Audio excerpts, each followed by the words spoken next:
닉 티미라우스 기자님 사과합니다. 그 기사를 썼을 때 무조건 알아챘어야 되는데. 아, 지금 데모 해줄 수 있는 게 있을 것 같아. 그래서 볼 수 있나요? 했는데 없네. 없어, 미안. 이런. 서프라이즈. 너가 지금 이 예약하려는 이 비행기 되게 위험하니까 딴 거 하지 않겠니? 이렇게 얘기를 하는 거예요. 문 떨어지기 전에. 전에. 예. 왜냐면 10월에는 항상 뭔가 이상한 일이 생겼는데 미국 경제에 이상한 일이 생길 게 없는데 당해 라는 얘기들이 여기 이제 나오고 일부에서 있어요. 조금 있는 거예요. 뉴욕 현지 시간 9월 25일 주류 경제학 시작하겠습니다. 시간이 좀 지났지만 안 짚고 넘어갈 수가 없기 때문에 FOMC의 빅컷 이야기부터 시작을 해보는 게 어떨까 해요. 빅컷, 기준금리를 0.5%포인트 인하한다고 발표를 했습니다. 그때 저는 사실 긴가민가 했는데 실제 정말 빅컷이 있을까라고 생각을 했는데 과감하게 빅컷을 해가지고 약간 놀라기는 했어요. 저희도 내기를 벌인 결과 졌죠, 제가. 내기를 어떻게 하셨죠? 이제 저랑 누가 졌죠?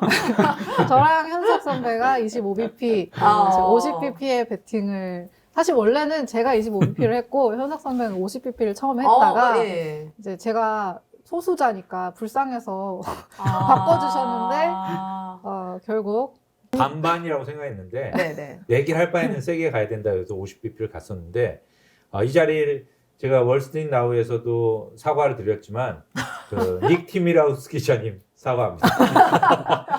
그 기사를 썼을 때 무조건 알아챘어야 되는데. 저도 믿지 않았어요. 다시 한번 사과드립니다.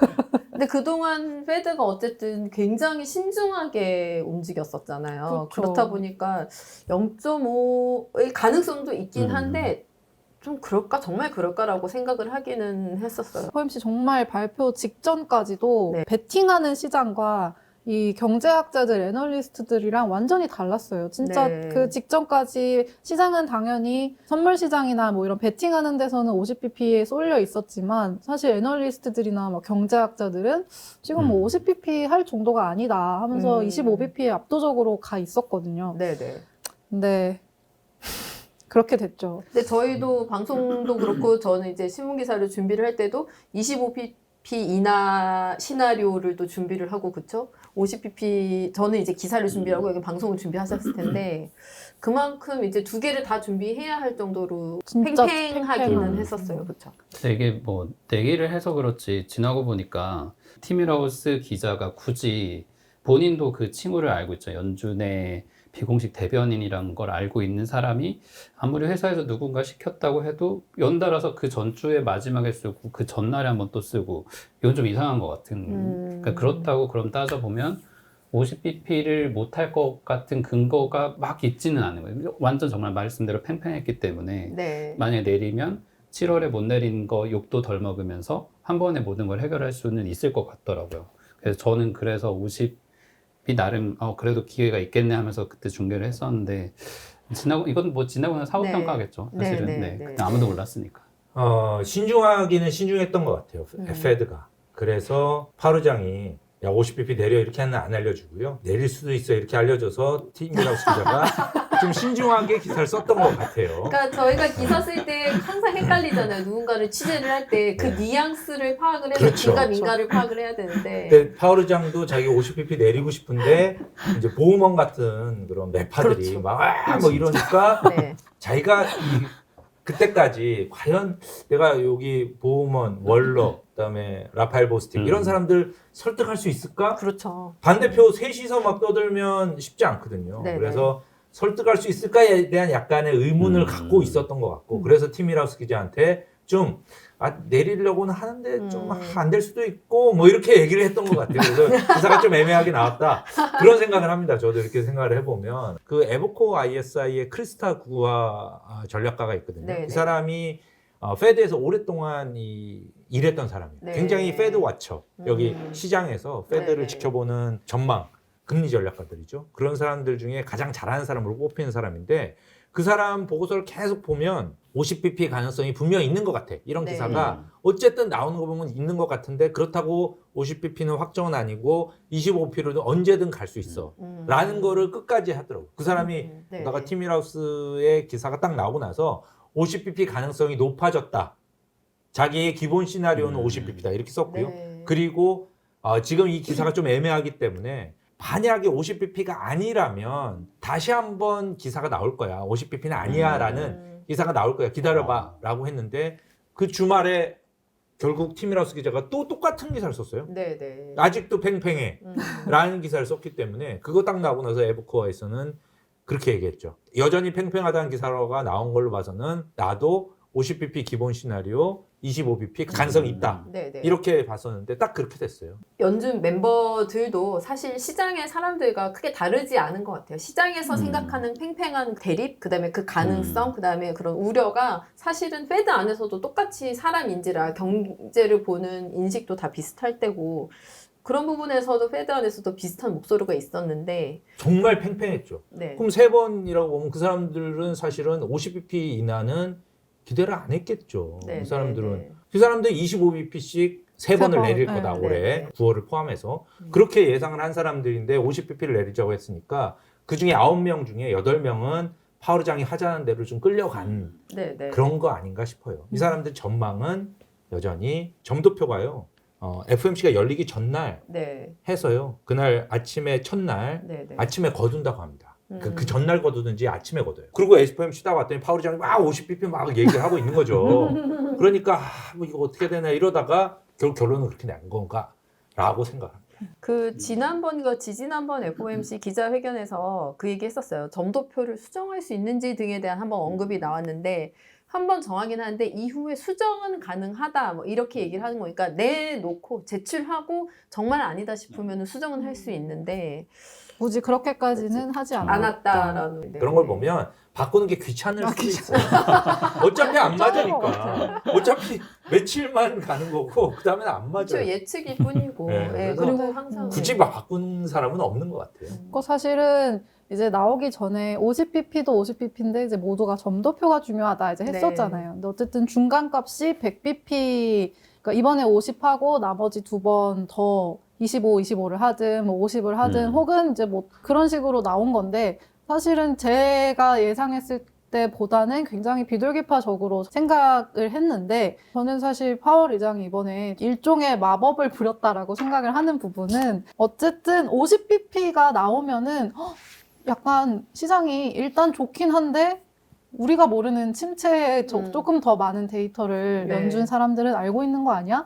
이거 큰일 난 거 아니야? 라는 그런 생각이 증시를 결국 끌어내릴 수 있다. 이런 우려들이 있었잖아요. 근데 결국 기자회견에서 파월이 우리는 강한 경제를 유지하기 위해서 50bp를 하는 거다. 우리는 지금 여전히 너무 강하다. 이런 경제 침체 우려를 잠재우면서 50bp를 함으로써 이 증시의 환호를 이끌어냈단 말이에요. 이거 참 파월 의장의 그런 부분은 요리조리 잘 이 장애물들을 잘 피해가지 않았나라는 생각이 들긴 합니다. 대단한 것 같아요. 그것도 티미러스 기자하고 다 얘기한 거예요. 티미러스 기사에 써있었어요.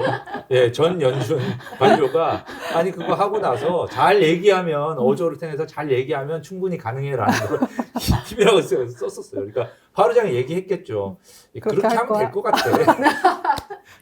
그- 전 이번에 네, 확실히 빨대가 파월 의장이구나라는 맞아요. 그럴 수 있을 것 같아요. 거를 이제 예. 느낀 것 같아요. 저희 파월이고. 전문 용어가 나왔죠. 빨대. 빨대라는. 아니, 파월처럼 똑같이 빌더 들리는 멘트가 거의 똑같았으니까. 그러니까 웬만하면 나는 50을 내리는 게 좀 더 욕을 덜 먹는 방법이라고 묘사를 했는데 그 말대로 파월이 내리고 설명을 아주 깔끔하게 해버리니까 시장이 그날을 좀 도대체 이게 뭔 소린가? 저 그날은 초반에 해석을 너무 약간 이렇게 못해가지고. 왔다 갔다 하다가 그 다음날 그래도 50이야 이러고 이제 하루 지나서 랠리가 펼쳐졌죠. 이번에 보면서 티미라우스 기자의 기사도 열심히 봐야 되지만 빌더들리 전 뉴욕 연방은행 총재의 네네. 의견도 굉장히 잘 봐야 돼요. 지금 그러게요. 보면 그 사람이 티미라우스 기자 기사 나오기 전부터 네, 일주일 네. 전부터 50bp 얘기를 했거든요. 네. 근데 그 사람이 굉장한 사람이거든요. 사실은 골드만삭스 수석 이코노미스트를 계속 하다가 뉴욕 연방은행 총재를 한 사람이에요. 그렇기 때문에 사실 월가의 시장과 페드를 가장 잘 아는 이런 사람. 뉴욕 연방은행 총재는 이 FOMC가 뭐냐면 페더럴 오픈 마켓 커미티 아닙니까? 네. 그 오픈 마켓에 열려 있는 공개 시장 거기를 조작하는 업무가 어디서 하냐면 뉴욕 연방은행에서 하죠. 네. 그 전체가 모여 있지만 그래서 결정을 내리면 그 결정을 수행하는 곳이 바로 뉴욕 연방은행입니다. 왜냐? 여기 월스트리트가 여기 있잖아요. 그런데 거기서 오래 맡았기 때문에 그 사람 아직도 페드 사람들이랑 여러 가지 커뮤니케이션을 하고 있는 거고 네. 충분히 그런 얘기를 들은 것 같아요. 자기도 그런 얘기를 하고 뭐 얘기를 하면서 느낀 거죠. 이미 감이. 그래서 막 주장을 세게 한 거예요. 그 사람도 그 전까지 한 올해 초 중반까지도 계속해서 인플레가 안 떨어지고 어쩌고저쩌고 그러던 사람이 갑자기 50bp 인하 이래가지고 저도 이 사람이 왜 이러지? 그러니까 라고 더들리가 있었네요. 7월에도 그랬었잖아요. 굉장히 강하게 인하를 주장을 해서 이번에 이제 50bp 인하 얘기를 하셨을 때 아유 또 그러시네. 약간 저는 그렇게 약간 저는 어르신. 솔직히 7월에 한번 그게 있었기 때문에 아유 또 그러시네라고 저는 솔직히 생각을 했거든요. 근데 빌 더들리 말이 맞았다라는 게 이제 파월 의장 회설을 보면서 알게 됐죠. 아 우리가 7월에 내렸어야 되는데 못 내려서 이번에 내린다라고 얘기를 한 걸 보니까 더들리 말이 맞았구나. 입증이 됐죠. 분위기를 감지를 하고는 있었던 거죠. 분위기를 감지를 하고 이제 결정은 어쨌든 멤버들이 내리는 거고. 그리고 말씀하신 대로 파월 의장이 노동시장이 견고하다는 표현을 굉장히 여러 번 했고 원래 이런 조치는 시장이 강할 때 내리는 거다라고 말하는 그게 잘 작용을 한 것 같아요. 말씀하신 그런 경계선을 잘 탔던 것 같아요. 페드가 금리를 내릴 때 전 세계가 이제 금리 인하 사이클에 들어갔구나. 뭐 BOE는 훨씬 더 전에 이렇게 결정을 내렸었고 그다음에 뭐 ECB도 그렇고 이런 결정을 내려가는데 중국도 어쨌든 이런 영향 등을 받아서 경기도 워낙 지금 안 좋고 하니까 결국 지준율, 지급준비율을 내렸어요. 그렇죠? 0.5%포인트 내려서 중국이 정말 심각하구나라는 생각도 들었죠. 네. 보니까 골드만삭스 오늘 제목이 좋던데 어제 나온 것 같은데 네네. 패드가 문을 열어주고 중국이 그 길로 걸어 들어갔다. 오, 그래서 네네. 아예 그냥 길이 계속 우리는 빨리 부양을 하고 싶었는데 못하다가 패드가 먼저 확 이제 낮춰주니까 네네. 굉장히 파격적 이번에 발표가 나왔잖아요. 네네네. 이번에 뭐 정책금리 7일물 여갈피 내리고 이제 오늘 중기금리 내렸고 네. 이제 지준율도 50bp 내리고 더 내리겠다 했고 사실 그 말이 정말 맞는 것 같아요. 이제까지 중국 경기 계속 안 좋다 하고 다들 이제 올해 5% 성장 거의 물 건너갔다라는 이야기가 계속 나왔지만 중국은 계속 참고 있었죠.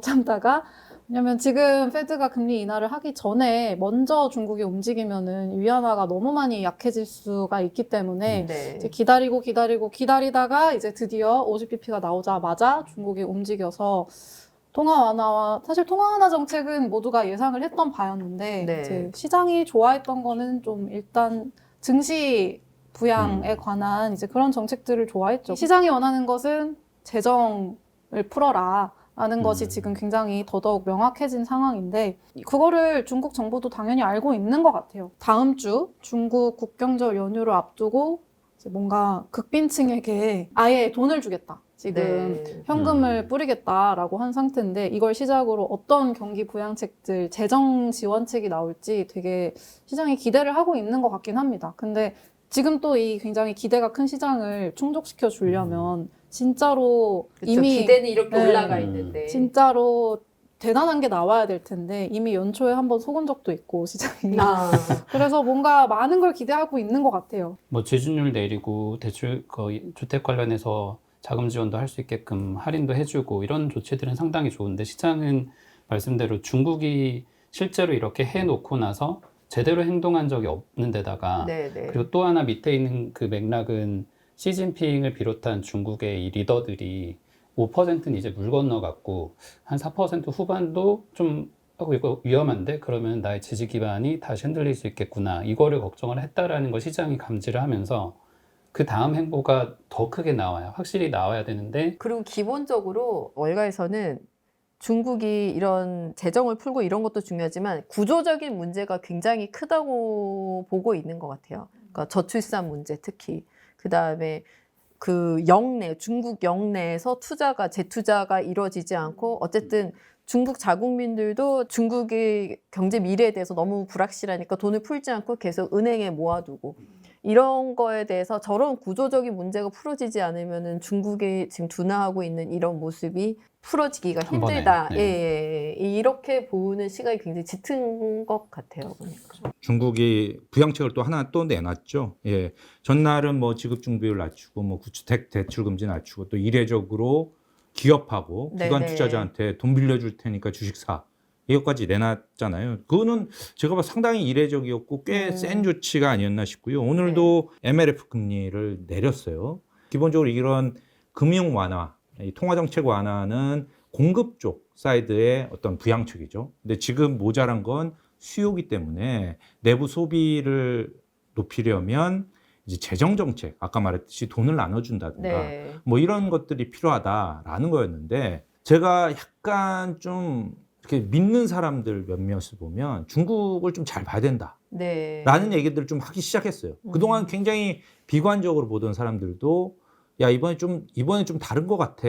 라는 얘기들을 지금 좀 하는 게 이 아까 지금 김종학 씨 말대로 골드만삭스가 말했듯이 페드가 문을 열었기 때문에 중국의 운신이 폭이 그동안은 어떻게 해도 이게 약발이 잘 안 먹히는 네. 아까 구조적인 문제들도 있죠. 당연히 뭐 인구 데모그래픽 문제가 있고요. 그다음에 엄청난 부채 수준이 쌓여 있고 또 미중 갈등 이런 걸로 인해서 세계적으로 계속해서 어떤 중국에 대한 어떤 압박이 있잖아요. 미국이 특히 뭐 이런 것들 쪽 이런 구조적 문제 때문에 안 된 거라고 봤는데 페드가 이날 문을 열고 앞으로 미국도 달려갈 거기 때문에 중국도 갈 수 있는 폭의 여지가 상당히 커졌고 여기서부터 좀 달라지는 거 아니냐라는 말을 하는 사람들이 좀 있더라고요. 그래서 저는 이번에는 사실 좀 결론은 안 내리고요. 지금 좀 지켜보고 있습니다. 확실히. 제가 시진핑이면 지금까지 사실 한 것도 없고 크게 그 별로 효과도 없었잖아요. 계속해서 시장을 실망시켰는데 이렇게 계속 갈 수는 없거든요. 그러니까 여기서 한번 끌고 올라가지 않나.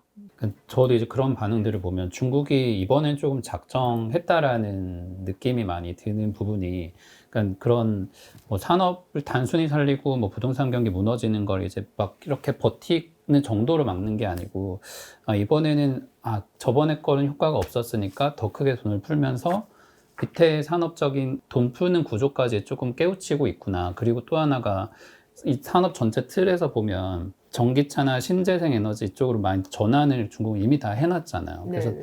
미국이 아무리 막 때릴 준비를 하고 있어도 뭐 그쪽 산업에서는 미국의 체력이 확실히 더 약해지고 있기 때문에 만약에 좀 더 시간이 지나고 나면, 지금은 정말 판단하기는 이르지만 중국 기업들을 누군가는 넘어서지 못하는 순간이 이제는 오겠구나라는 느낌이 좀, 저는 그런 느낌을 좀 받아서 저도 어떻게 될지 궁금하긴 해요, 사실 정말.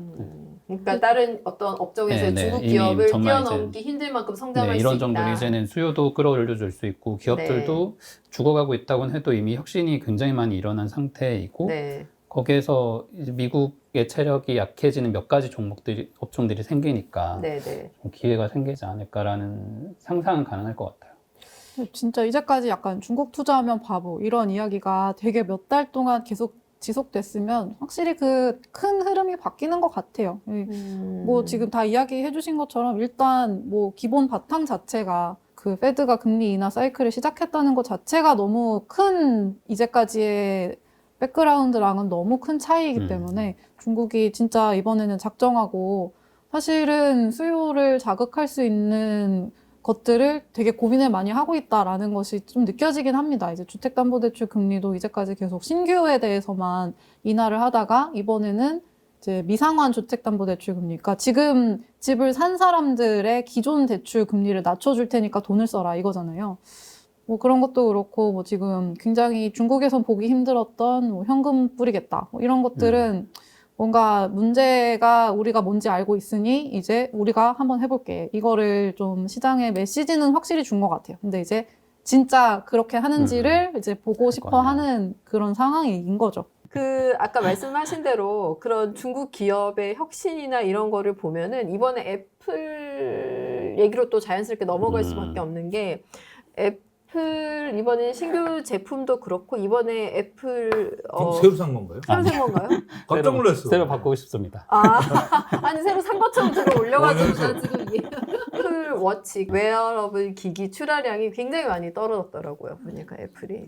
이번에 그러니까 애플 제품 전반적으로 네. 사실 15 이후에 바뀐 게 정말 없다고도 평가가 나오잖아요. 근데 네, 네. 오늘까지 나온 그 인도량에 대해서 그 최근에 주문을 사전 주문 받아가지고 받기까지 얼마나 리드 타임이 좀 생기느냐 집계한 것도 보니까 뭐 수요의 문제인지 공급이 정말 잘 돼 있어인지 공급이 잘 된다라고 현재까지는 그래도 월가에서 믿어주고 있는 것 같은데 그런데도 불구하고 아이폰의 핵심 모델인 프로 모델 자체는 지난번 15 모델보다 리드 타임이 거의 일주일 이상 줄었더라고요. 더 빨리 받을 수 있어가지고 그러니까 차라리 그러니까 이 제품 안 사고 한 번 더 기다린다라는 수요가 있는 것처럼 보일 정도이고 근데 이게 프로뿐만 아니라 일반 제품들도 마찬가지고 그리고 이 웨어러블에 대해서는 너무 이것도 사실 거의 달라진 게 없어서 그걸 가지고 판매량 데이터를 좀 집계하기 좀 어렵지 않겠느냐 지금 걱정이 나오는 것 같습니다. 특히 웨어러블은 아까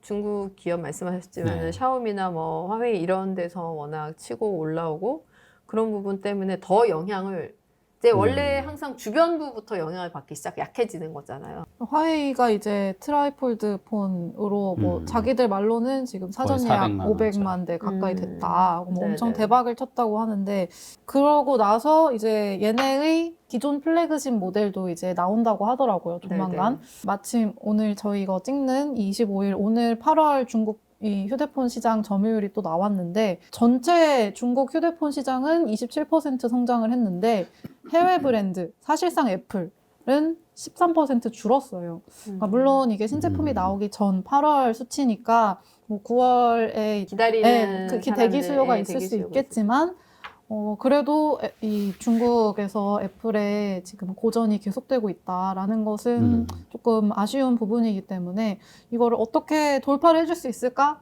싶은데 잘 모르겠어요. 저희가 이제 저랑 조각 선배랑 지난주에 애플 이제 판매를 시작을 해서 이제 맨해튼 5번가 애플 스토어 가서 이제 팀쿡 오겠지 하고 이제 가서 봤는데 일단은 작년에 비해서 훨씬 이 줄 선 사람들이 좀 줄었다고 하더라고요. 이제 네. 작년에도 가셨기 때문에 네. 그냥 육안으로 봐도 좀 줄었다고 하고 이제 실제로 거기서 구매를 한 분하고도 여쭤봤는데 자기가 8시 15분 픽업으로 하고 7시 반에 왔는데 자기 앞에 구매 예약을 하고 기다리는 사람이 15명인가 밖에 없었다는 거예요. 그래서 줄이 많은데 그 사람들은 뭐 구매 예약을 하고 온 게 아니고 뭐 그냥 뭐 팀쿡을 보러 왔는지 뭐 유튜브를 찍으러 왔는지 모르겠지만 어쨌든 구매 예약을 한 사람들은 아니었다. 네.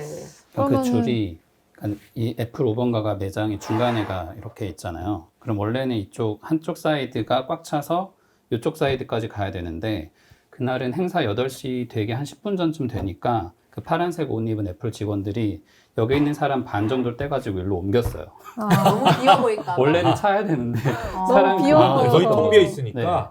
그래서 여기 채워서 양쪽에서 팀쿡이 나올 때 박수를 막 치고 AI 외쳐야 되는데 없으니까 이거 채워놓고 재밌네. 거죠.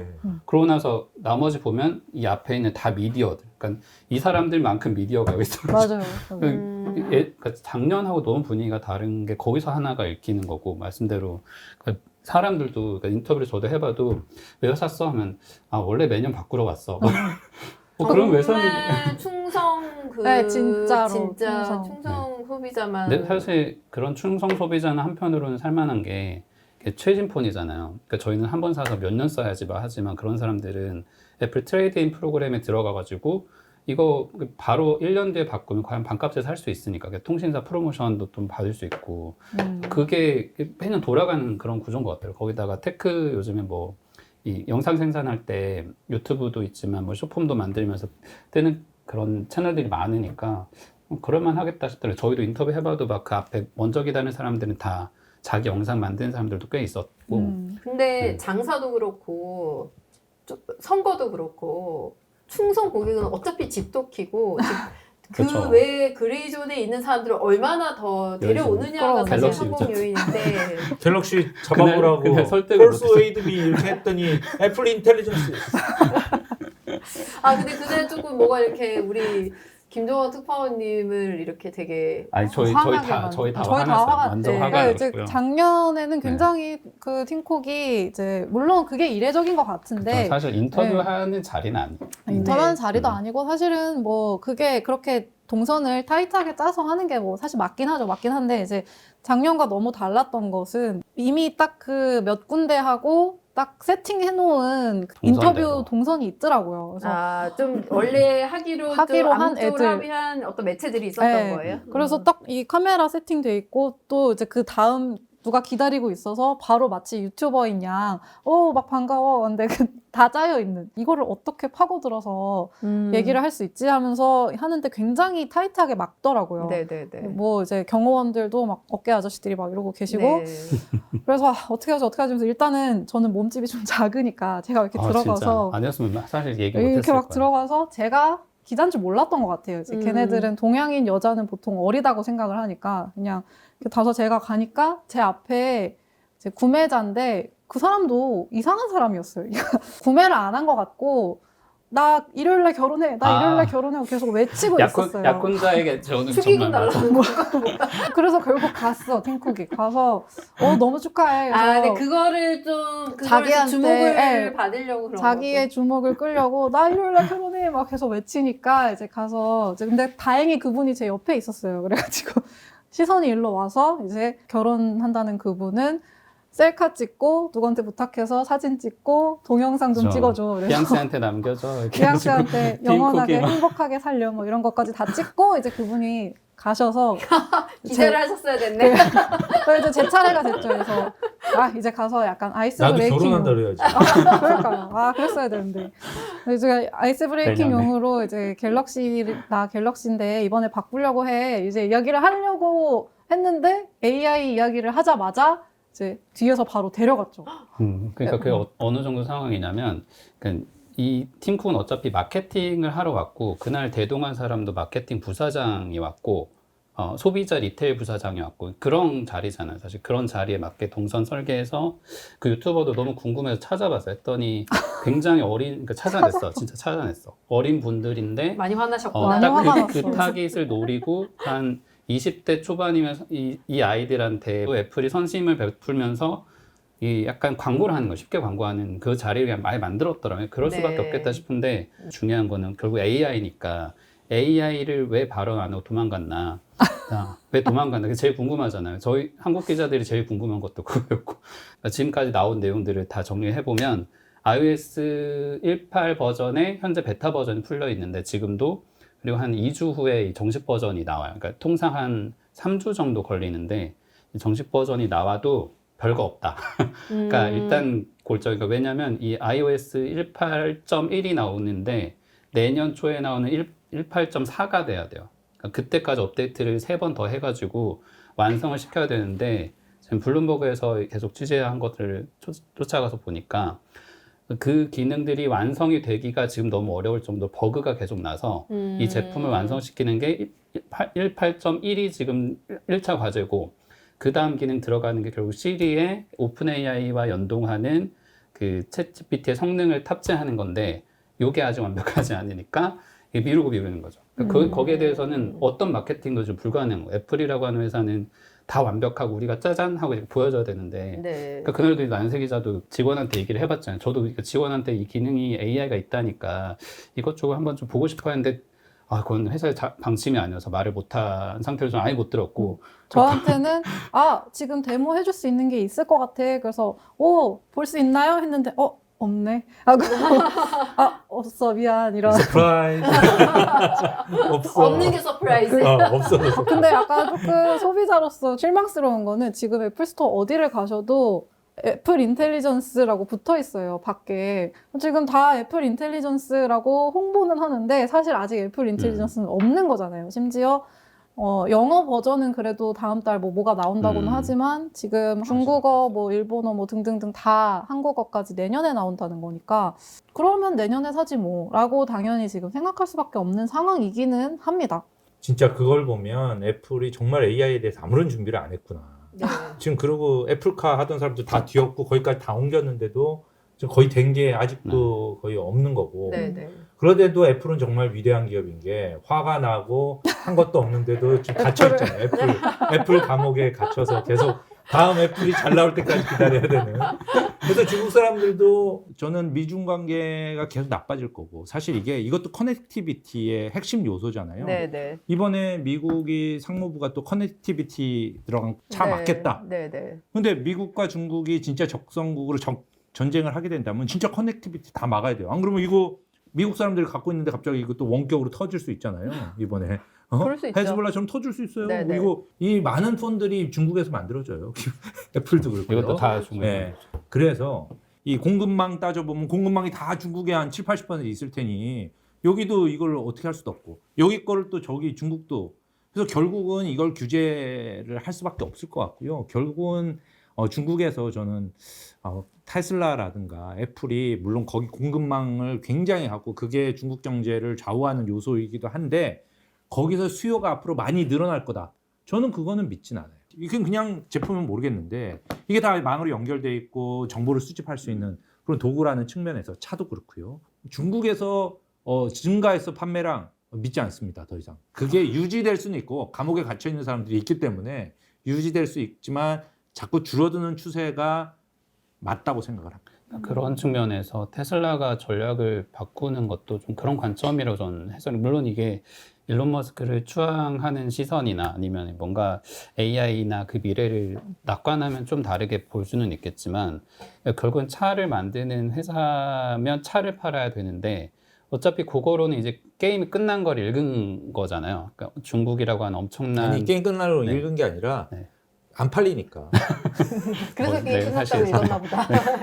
이제 어쨌든 네. 회복은 할 수 있다고 하니까 네네. 한번 믿어보기로 하고 근데 그렇다고 보면 그렇게 해도 이 비아디나 지금 니오나 이런 회사들이 너무 엄청나게 크고 있으니까 이것보다는 그냥 그거 외에 더 부가가치를 빨리 올릴 수 있는 소프트웨어로 더 돌아서고 있는 움직임이 테슬라만 해도 나타나고 있는 것 같고 근데 애플은 좀 안타깝게도 물론 이런 회사가 망하거나 막 주가가 떨어지고 하잖아요. 물론 들고 있는 현금이 어마어마하니까 근데 여기도 딱 하나는 스마트폰 산업이 이제 너무 성숙할 대로 성숙했고 잡스 이외의 혁신이라고 할 만한 제품들이 뚜렷하게 나오지 않았지만 잘 팔렸으니까 이만큼 애플이 컸잖아요. 근데 지금은 이 이상의 뭔가 이 정말 소프트웨어적으로 애플이 할 수 있는 AI라고 하는 것 자체가 없으니까 못 크는 것 뿐이지.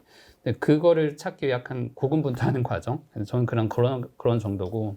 저는 네. 진짜로 AI를 우리가 실생활에서 쓰게 되고 그것에 뭔가 이 비이클이 필요하다면 저는 그래도 애플이 가장 유력하지 그런 않을까라는 생각이 들긴 관점으로 합니다. 보고 있- 그거를 가장 애플스럽게 아름답게 잘 녹여내는 것은 그래도 애플이 아닐까? 그런 생각이 들긴 해요. 저는 좀 걱정이 되는 게 그 애플도 그 AI를 사용할 수 있는 버전이 우리나라는 후순위로 지금 밀려 있잖아요. 그리고 얼마 전에 그 미디어온 유튜브라고 유튜브 회사 자체가 이제 크리에이터들을 모셔와서 우리가 이러이러한 프로덕트를 내놓겠다는 행사가 있었는데 거기서도 저희가 기사도 썼지만 오토 더빙이라는 서비스를 내놓을 거다. 그게 직접 이제- 가셨잖아요. 네네. 그러니까 크리에이터가 이제 막 이렇게 얘기를 하면 스페인어로 얘기를 하면은 영어로 바로 더빙이 돼서 그 사람의 목소리와 톤을 살린 타임렉 없이 바로 이렇게 딱 더빙이 돼서 나오는 기능을 내놓겠다 이렇게 얘기를 했어요.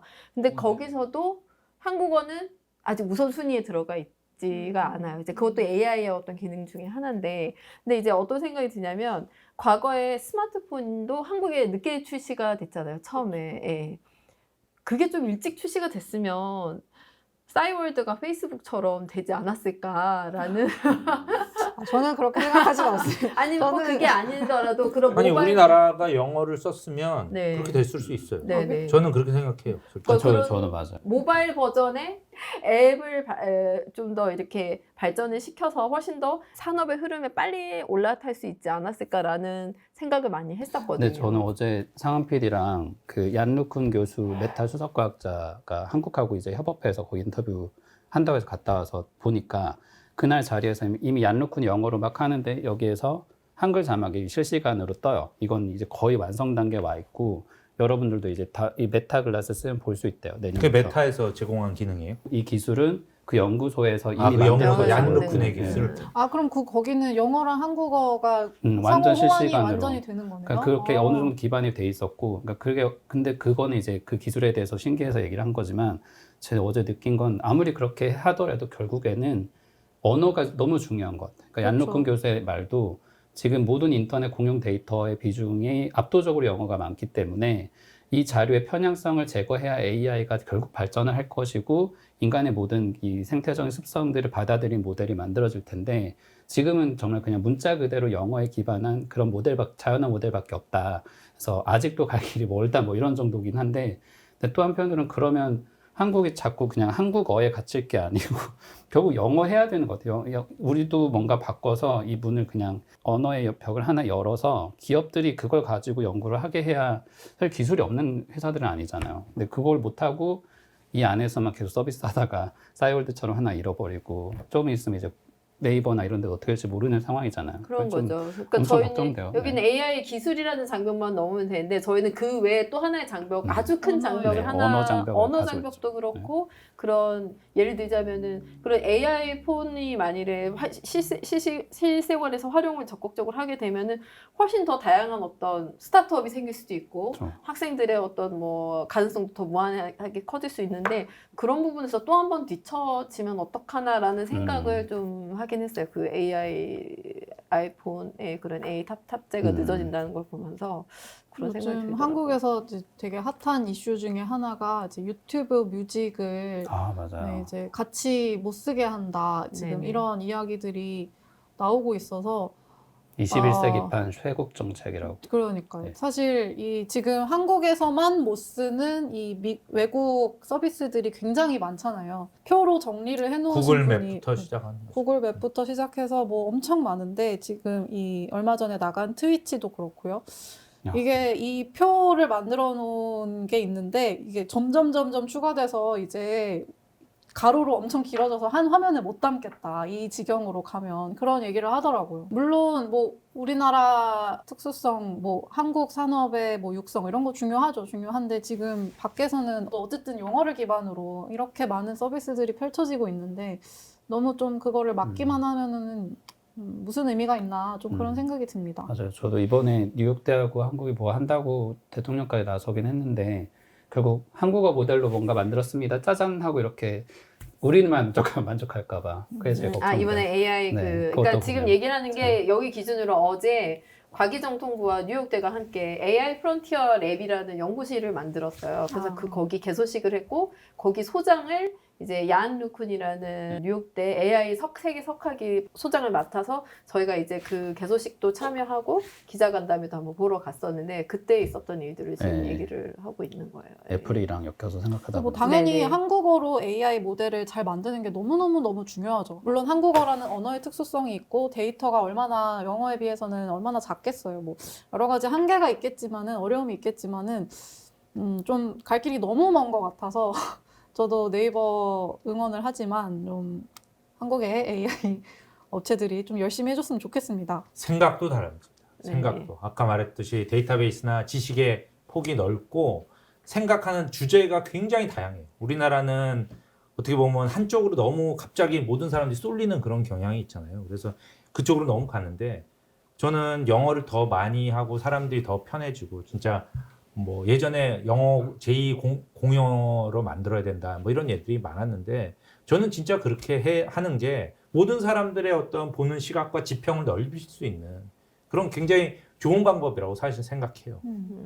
이 문제의 근원을 가져가 보면 결국은 대부분은 교육제도에서 문제가 나오거든요. 그래서 그런 것들도 생각을 해봐야 되지 않나요? 어떤 사회적인 문제가 있었을 때 그 근원을 다 까보면 결국은 교육제도의 문제예요. 자, 깊이 들어왔습니다. 교육까지. 헤엄쳐 나와서 교육 개혁까지. 네네. 보잉이 굉장히 또 좀 심각한 상황인 것 같아요. 그러니까 뭔가 저는 예전부터 보잉 하면은 넘을 수 없는 뭔가 견고한 영원할 것 같은 어떤 제조업 이렇게 생각이 저 개인적으로는 왜냐하면은 항공기 제조니까 얼마나 이게 진입 장벽이 높고 그렇게 생각을 했는데 이 기업도 위기의 순간인 것 같아요. 점유율도 에어버스랑 비교하면은 뭐 기간마다 다르긴 하지만 최근에 파업에 들어가서 그 파업 때문에 뭐 60대 40으로까지 점유율이 이제 바뀔 거다 이런 얘기가 나오더라고요 보니까.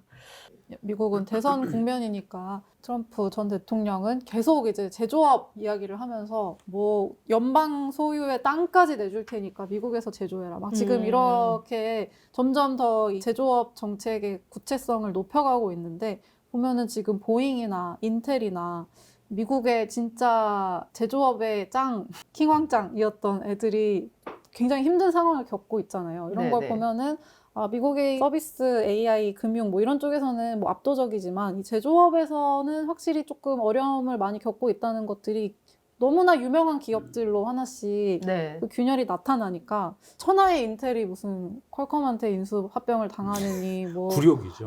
지금 이게 뭐 말도 안 되는 상황일 것만 같은데 지금 그게 벌어지고 있잖아요. 퀄컴이 인수하면 이제 다 찢어 발겨서 네. 자기 먹을 거면 먹고 나머지는 헐값을 팔고 정리하겠죠. 그럼 사실상 없어지는 거나 마찬가지가 될 겁니다. 인텔, 보잉 다 정말 어떤 상징적인 정말 의미가 있었는데 보잉은 제가 사실 올 초에 전미경제학회 출장을 가느라고 그러니까 작년 연말에 비행기 예약을 하는데 한번 예약을 했다가 취소를 했어요. 제가 뭐 일정이 안 맞아서 취소를 하니까 이게 환불이 안 되고 이제 포인트로 주잖아요. 이미 거기 제가 화가 났어요. 다들 화가 많이 나요. 이미 거기에 나는 굉장히 화가 나서 이게 왜 그리고 그 포인트도 전액을 다 안 주고 약간의 그런 예약도 바꿔야 되고 해서 전화를 했는데 발음이 이제 저희가 알아듣기 쉬운 발음이 아닌 다른 뭐 인도나 이런 필리핀 이런 데서 그쪽 받는 발음을 하시는 분이 전화를 받아서 세 번째 화가 났어요. 못 알아들으니까. 세 번째 화가 났는데 얘네가 어떻게 또 내 돈을 가져가려고 이러나라는 이제 의심을 막 가지고 있는데 네 번째 이분이 너가 지금 이 예약하려는 이 비행기 되게 위험하니까 딴 거 하지 않겠니? 이렇게 얘기를 하는 거예요. 거기 또 화가 났어요. 내 등을 쳐먹으려고 지금 또 등 치려고 이러는 거다 이러면서 또 그게 무슨 말이야. 그렇게 위험하면 운행을 하지 말아야지. 운행을 하면서 나보고 예약하지 말라는 게 무슨 말이야 하면서 막 이렇게 하고는 어쨌든 결과적으로는 시간 문제 때문에 그 비행기는 안 하고 그 사람의 말대로 다른 걸 했는데 제가 이제 전미경제학회 출장 1월 4일인가 이제 갔거든요. 근데 그 비행기가 보잉 그 737. 네, 737이었고 그때 알래스카 항공에서 문 떨어져나 보다. 문짝 떨어지는 사고가 그때 1월 난 3일, 거예요. 5일 사이. 네네네. 제가 출장한 사이.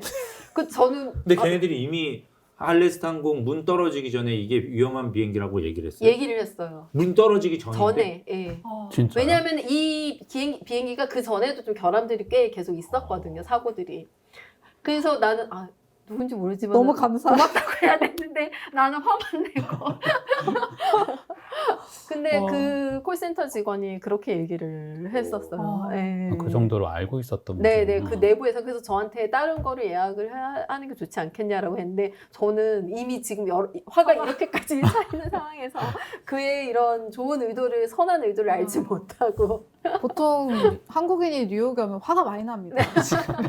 모든 게 너무나 미려 느리고 터져서. 일단은 분노 조절 장애가 좀 시작이 되는데 되게 감사한 분이네요. 네네. 그래서 그렇다고 해도 보잉이 지금 그 문제 해결하라고 이 뭐 FAA에서 감사도 오고 네네. 제작도 늦추고 했잖아요. 근데 네. 그 문제가 아니고 지금 파업하는 거 보니까 너무 또 그나마 몇 대 안 만드는데 이것도 빨리 만들려고 하는 상황이라. 그러니까 이게 영향이 꽤 갈 것 같아요. 왜냐하면은 그 구인구직 수치에도 이 사람들이 노조 거의 5만 명이 되고 직전에 파업을 했을 때 58일, 약 2달간 갔더라고요. 그러면은 이제 아주 생각지 못한 방면으로 지금 10월이 이제 곧 오잖아요. 네네네네. 원래 미국 증시의 수익률은 9월이 제일 나쁘고요. 네네. 10월에는 이상한 일들이 많이 생겼어요. 예, 어쩌다 옛날 보니 블랙 먼데이 예. 이런 것들이 이제 네. 대표적인 일이죠. 그러니까 예상치 못했던 블랙 스완들이 나타나는 게 10월인데 지금 일부에서 나오는 얘기는 10월에 블랙 스완은 파업 아니냐. 왜냐하면 보잉 파업도 있고요. 지금 항만 파업이 있어요. 네네네. 근데 항만 노조도 8만 5천 명에 거의 지금 파업에 들어간 쪽이 4만 5천 명인가 뭐 이렇더라고요.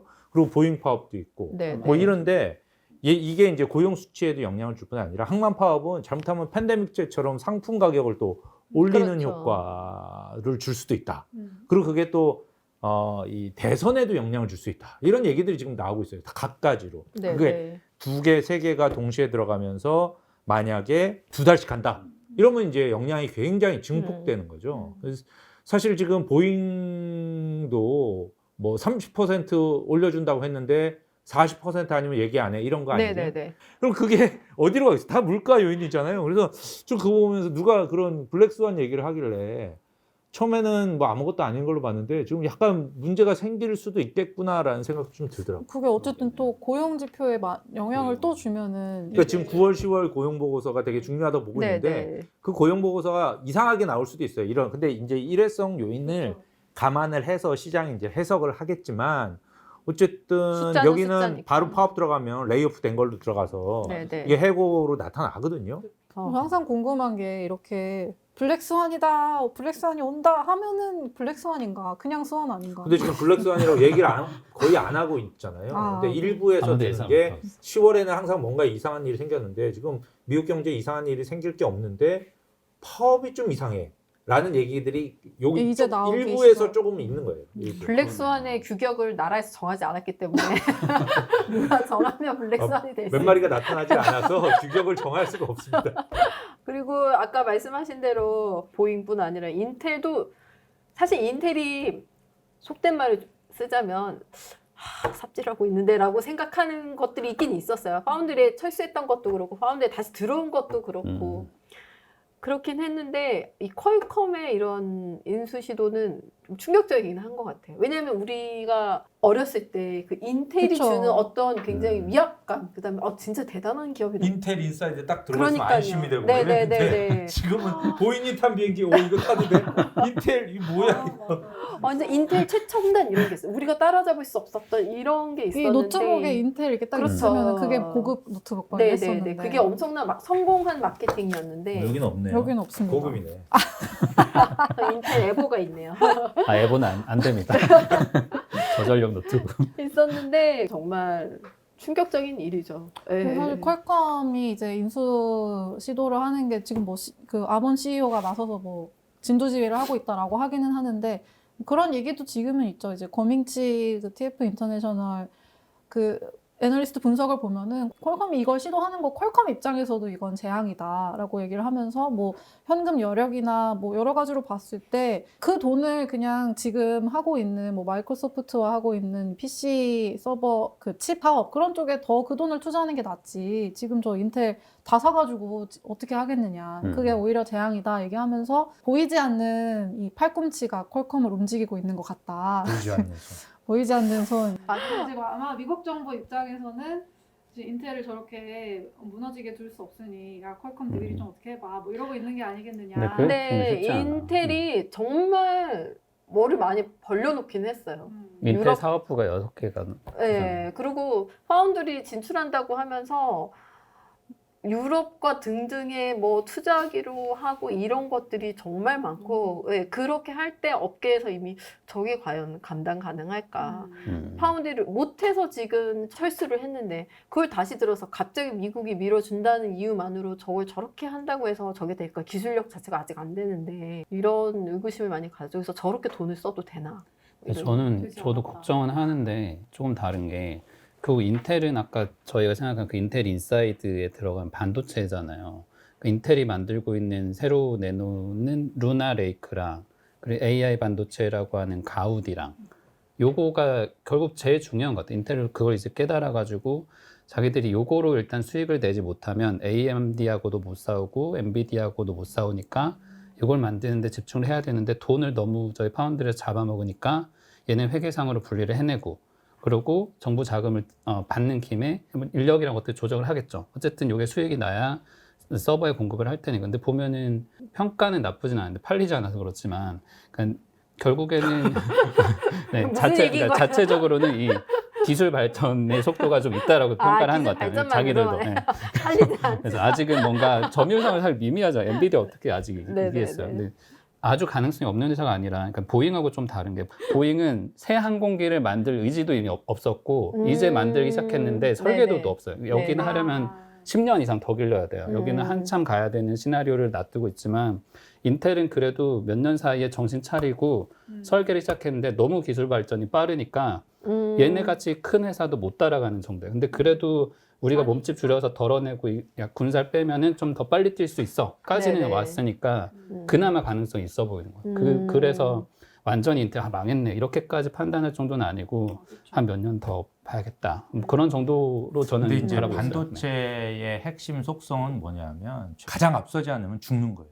예전에 메모리에서도 그런 일이 났죠. 먼저 미세공정에서 뭐 28나노 칩을 성공을 해요. 그러면 굉장히 이게 좋으니까 비싸게 팔립니다. 이거는 전력 소모도 적고 속도도 빠르고 뭐 안 좋은 게 하나도 없어요. 조그마한 놈이 잘 뛰고 먹기도 적게 먹고 이게 나오면 이거는 프리미엄 가격에 팔리죠. 그리고 다른 애가 6개월, 1년 있다가 쫓아가요. 그러면 여기 이거 만든 삼성 이런 데서 가격을 확 낮춥니다. 그럼 개발비도 못 뽑아. 그러면 여기는 굉장히 약고 여기는 이미 개발비 뽑고 이 돈으로 또 다음 공정 또 앞서가고 그럼 또 따라왔을 때 또 낮춰요. 그럼 여기는 10년 적자고 여기는 10년 흑자. 이런 구조가 되면 10년 못 버티고 여기 다 죽는 거거든요. 지금까지 반도체가 죽었는데 메모리 업계에서 경쟁이 있었죠. 파운드리 업계는 경쟁이 없었어요. 사실은 TSMC 혼자 뛰었죠. 그러다가 삼성이 보니까 그 비즈니스가 앞으로 굉장히 유망하거든요. 그래서 뛰어들었는데 삼성이 TSMC보다 압도적으로 기술이 나가지 않는 한 아무도 삼성에게 주지 않는 거죠. 근데 지금은 TSMC는 오히려 뒤지잖아, 약간. 그러니까 안 주는 거예요, 아무도. 얼마 전에 뭐 엔비디아 삼성에게 줄 수도 있다? 줄 수 있죠. 특정한 상황이 벌어지면. 근데 그건 아닌 거고요. 이게 그래서 지금 반도체가 어려운 거예요. 엄청난 돈을 투자해서 하나 공장, 파운드리 공장 만드는데도 몇십조가 들어가는데 거기 주문이 안 들어오면 어떡해요? 이 기술이 빨리 따라가서 이걸 만들어야 이게 돈을 엄청 벌고요. 그러면 안 그러면 쪽박을 차는 그런 상황입니다. 인텔도 그걸 보고 자기네들이 어차피 제조 공정, 자기네가 인텔도 똑같잖아요. 자기 제품 자기가 만들어야 되잖아요. 그럼 기술을 계속 키워야 되고 그러면 우리가 이 비즈니스 우리 것만 만들 게 아니라 파운더리도 당연히 해야지. 이렇게 좋은 산업인데 왜 안 해? 라고 하면서 들어갔는데 기술이 안 되니까 여기서도 돈 못 벌고 이거는 돈을 먹어야 되고 손님은 없고 죽을 판이 된 거죠 지금. 골치 아픈 상황이에요. 사실. 근데 이 애플 생각도 한번 나기는 하는 게 산업의 흐름을 쫓아가지 못했을 때는 반드시 그 대가는 따르는 것 같아요. 영원한 1등은 절대 없고 왜냐하면은 큰 흐름으로 보면은 인텔이 70년대 디램을 발명을 자기가 먼저 해놓고도 그 대형 컴퓨터에 대한 흐름을 쫓아가지 못하면서 일본 기업에 주도권을 넘겨주고 일본 기업들이 하고 있는데 개인 PC랑 랩탑, 그러니까 노트북으로 전환하는 시점을 삼성이 파고들면서 일본 기업이 또 한 번 그때 무너졌고 그 다음에 인텔도 한 번 또 회생하기는 했어요. 인텔도 이 노트북 CPU로 해서 이제 회생을 하기는 했는데 그거를 또 모바일로 전환할 때 올라타지를 못했던 거예요. 근데 모바일로 전환할 때 인텔이 올라타지 못했고 마이크로소프트가 올라타지를 못했는데 마이크로소프트는 AI 흐름은 다시 클라우드로 한번 올라탔어요. 그렇죠. 그 클라우드가 기반이 되면서 AI에서도 잘 그렇죠. 나가고. 마이크로소프트는 그렇게 해서 다시 한번 올라섰는데 인텔은 모든 흐름에서 뒤처지기 시작하면서 그 영향이 지금까지 온 것 사실 같아요. 핵심적으로 이 모바일에서 뒤처진 게 네. 결정타가 됐어요. 그러니까 그런 어떤 기기의 흐름, IT 업체들은 이 큰 흐름에 바뀔 때 그거 먼저 쫓아가지 않으면 진짜 거의 회사가 망합니다. 잘못하면. 그때 얼마나 기민하게 정확하게 판단해서 빨리 쫓아가느냐. 진짜 딴 얘기지만 엔비디아가 대단한 것 같아요. 옛날에 게이밍과 뭐 비트코인. 비트코인 그 블록 그 그거는 비트코인 엄하게 채굴 터진 할 거죠, 때. 사실. 그거 사실 비트코인을 준비한 건 아닌데 뭐 거기에다가. 그게 네. 사원인 거죠. 그 기업의 운이라는 게 운이- 그거지. 근데 AI는 진짜 많이 준비를 했어요. 네, 이번에 네. 보면 소프트웨어, 하드웨어, 뭐 서버부터 서버렉, 앞단까지 네. 다 지금 갖춰놨거든요. 그래서 철옹성이에요. 어떻게 보면 여기에 AMD가 사실 어떻게 들어갈 수 있는지 잘 모르겠어요. 저는. 저도 진짜 그 네트워킹 칩까지 따로 해가지고 뭐 엔비디아 거 못 사면 뭐 딴 사람 딴 거 쓰고 어쩔 수 없죠. 저희가 항상 약간 시간을 채울 수 있나 오늘은 다 했나라고 생각을 하면서 녹화를 끝냈는데 오늘 너무 많이 한 것 거의 같아. 처음으로 저희 PD가 일어선 거 보니까 제발 그만해 이러면서. 그만해요. 의미로 일어선 것 같아요. 아 저희가 이렇게 저희도 발전하고 있네요. 자 오늘 다음에도 이렇게 좀 풍성한 주제로 또 뵐 수 있으면 좋겠어요. 그렇죠? 자 오늘 9월 25일 주류 경제학 급하게 또 이렇게 마무리 하겠습니다. 자, Oh, you know what? I think they do. Oh, really? 지금 데모로 좀 볼 수가 있다네요. Let me see.